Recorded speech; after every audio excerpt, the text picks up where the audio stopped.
Good day everyone. Today I will be discussing the second case of rational fraction. So let's start.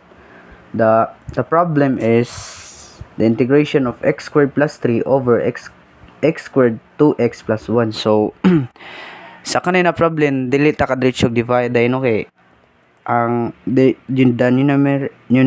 numerator and denominator is have the same x squared. So we will so first step na to ani kay by manipulation and kay ang numerator denominator kay na sila x squared. So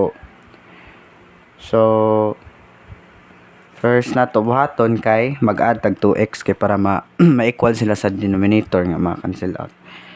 First na to buhaton mahimo na siya og x squared plus 2x, then ato i-break ang 3 plus 1 plus 2 negative 2x kay nag-add man tag 2x dire mag-minus sa tag 2x, then copy the denominator x squared plus 2x plus 1.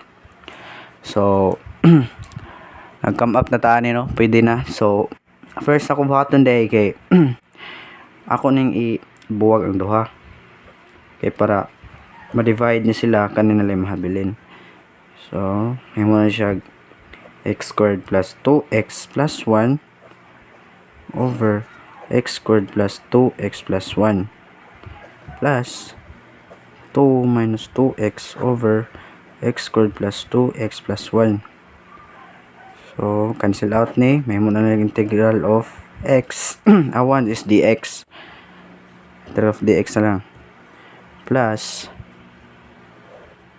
the integral of 2 minus 2x over x squared plus 2x plus 1. So mo na yun, naka-come up na tani na answer. So proceed na ta sa katong substitution. First ato buhaton is magkuan ta sa value sa a and b. So let's start. Ako lang siya diretso, so kanina ma-factor pa ni siya niya, ako lang siya diretso, then ato lang na-integrate daan is equal to x plus parenthesis of 2 minus 2x over x plus 1 mo ni siya nga i-factor form is equals to a over x plus 1 plus b is x plus 1 squared. Then so para ma-eliminate ni ato sila times both side by x plus 1 squared. So cancel out times dere, cancel out ang usa din times. So we will come up with equation of 2 minus 2x is equals to a x plus 1 plus b. So naka-come up na tayo ng equation no. Then proceed na ta sa elimination. So first na ko i-eliminate ani isang a para makuha ang b, kay sayo naman kuha ng b kay constant naman siya. So magkuan tag x, ang akong kuan na x is negative 1 para makancel ni. So 2x is equals to negative 1. 2 minus 2 negative 1 is equals to a times negative 1 plus 1 plus b. May mo na siya og 4 kay negative 1 times negative 2 is positive plus 2 is 4 is equals to cancel out na ni b. Then the value of b is 4. So since kaya na natay b mag ato na sad ko ng a, since kay para kadali ra day makuha ang a guys is ato na lang pangitaan ng constant ya mo na lati equate. So kaning 2 a and b.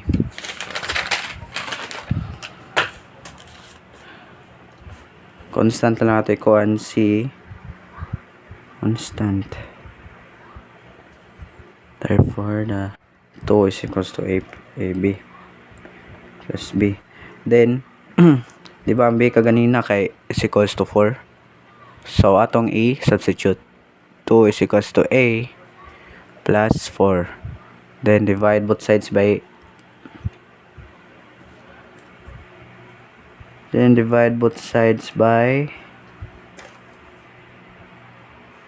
negative 2 din, sorry. Then, divide both sides by 4.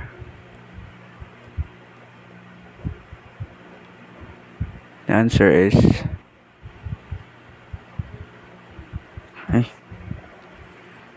is negative 2. Sakto na ito. Negative 2. So, nanatay value sa A, nanatay value sa B. So, proceed na ta sa pag-equate sa kaganina. Diba, ang equation kaganina is x plus the integral of A over x plus 1 dx plus the integral of B over x plus 1 squared. So, since natay value sa sa duha, sa A and B, din ato na lang sila substitute. The value of A is negative 2. Integration of negative 2 x plus 1 plus dx plus integration of negative 4